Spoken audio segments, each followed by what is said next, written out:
तर हॅलोथेन दिल्यानंतर 3 मेकॅनिझम्स आहेत ज्याच्यामुळे त्याचं स्ट्रक्चर चेंज होतं, अँटीजेनिसिटी तयार होते आणि डॅमेज होतो. तर रिडक्टिव्ह जर असेल तर डायरेक्ट हेपॅटोटॉक्सिसिटी होते, पण तो बेनाईन आहे.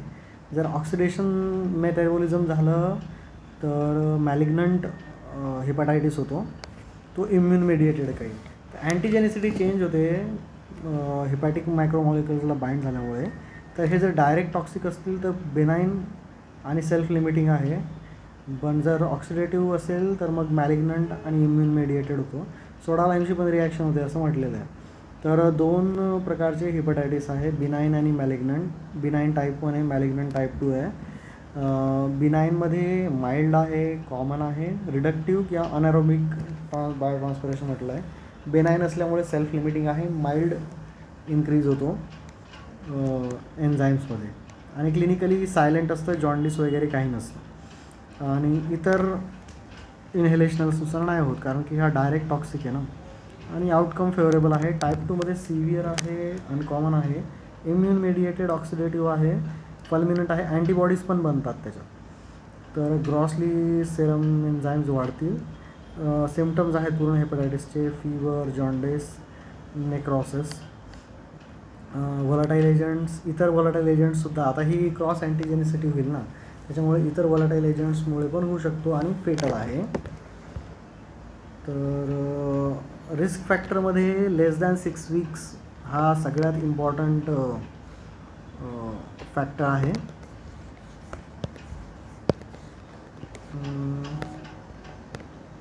नंतर history, prolong exposure, major surgeries. नंतर इथे चित्रामध्ये दाखवलं आहे ओबेस फिमेल, मिडल एज आणि प्रेग्नंट. नंतर जेनेटिक ऑलरेडी इन्सल्ट झालेलं आहे, व्हायरल हेपॅटायटिस आहे, ड्रग ॲलर्जी आहे, बार्बिच्युरेट्स आहेत, तर ते प्रिडिस्पोज करतात. प्रिडिस्पोजिंगमध्ये पुन्हा त्यांनी तेच म्हटलं आहे, प्रेग्नन्सी आहे, हेपॅटायटिस आहे, ऑलरेडी लिव्हरला इंजुरी झालेली आहे. तर लॅब फाइंडिंग्समध्ये आता काउंट्स वाढले असणार, एन्झाईम्स, बिली, पीटी, अँटीबॉडीज पण दिसतात. एलायझावर अँटीबॉडी दिसेल, बायोप्सी केलं तर तुम्हाला नेक्रोसिस दिसेल.